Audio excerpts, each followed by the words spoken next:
फिलहाल तस्वीरें हम आपको दिखाते हैं। प्रधानमंत्री नरेंद्र मोदी संसद पहुंच चुके हैं। हाथ जोड़कर देखिए, सभी का अभिवादन स्वीकार करते हुए मीडिया से मुखातिब होंगे।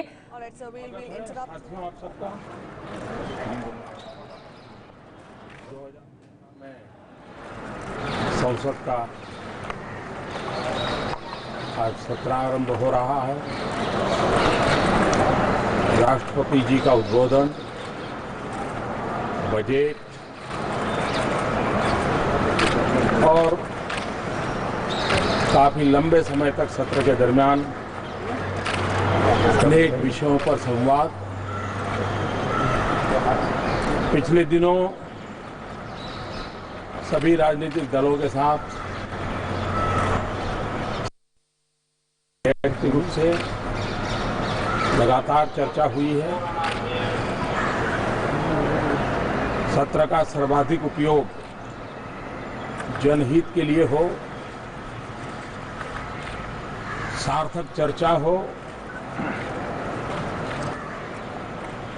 बजट की भी बारीकी से चर्चा हो।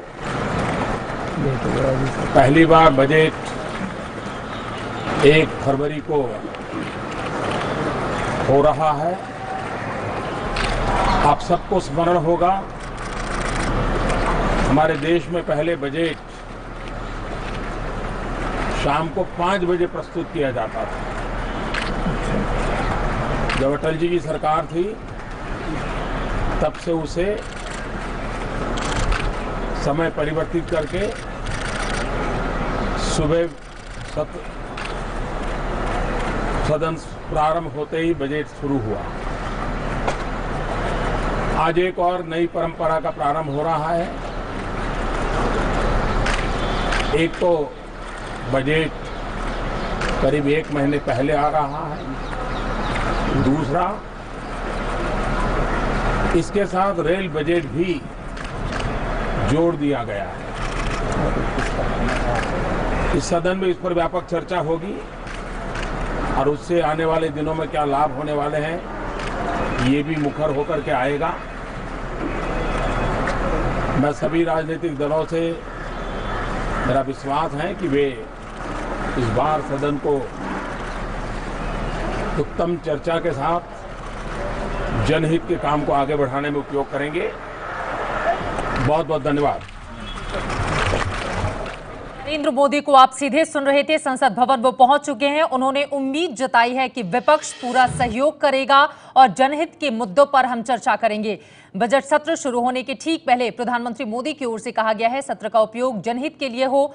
इस बार से नई परंपरा की शुरुआत हुई है, क्योंकि आम बजट के साथ रेल बजट भी पेश होने जा रहा है। कंचन गुप्ता जी हमारे साथ लगातार बने हुए हैं। कंचन जी, पिछली बार हमने देखा था पूरा का पूरा बजट सत्र किस तरह हंगामे की भीड़ चढ़ गया। इस बार जनहित के मुद्दों का हवाला देकर सुचारू रूप से चलाने की बात पीएम की ओर से की गई। उम्मीद की जाए इस बात की? उम्मीद तो यही रखती है सरकार, लेकिन विपक्ष शायद इस बार भी हल्ला हंगामा करने की कोशिश करेगी। अगर कोई ना कोई एक इशू आ ही जाता है। देखिए, बजट अब धीरे धीरे कोई भी सरकार हो, बजट जो है वो देश की जो राजनीति है जी, उससे धीरे धीरे उसमें एक सेपरेशन आने लगेगी, क्योंकि ग्लोबली एक जो ट्रेंड चली है कि इकोनॉमिक्स जो है वो अब पॉलिटिक्स फ्री बनने लगी है। पहले 28 फरवरी को बजट होता था, अब वो जाकर 1 फरवरी को हो रहा है। और ये शायद हम लोग फाइनली अगले 5, 7 या 10 साल में जो है कैलेंडर ईयर पे। सर, आप अपनी बात पूरी करें, रोक रही हूँ। वेंकैया नायडू कुछ बोल रहे हैं, सीधे सुनते हैं। Also discuss the budget. In between, we'll have an opportunity to analyze the budget during our parliamentary committee system, and afterwards again we'll be meeting together. I only hope that the opposition understands the people want debate, discussion and decision, not disruption. Mamata Banerjee's party has boycotted the budget. They're not coming in today and tomorrow both. How can anybody boycott the budget? That means they don't want any money from the government of India budget.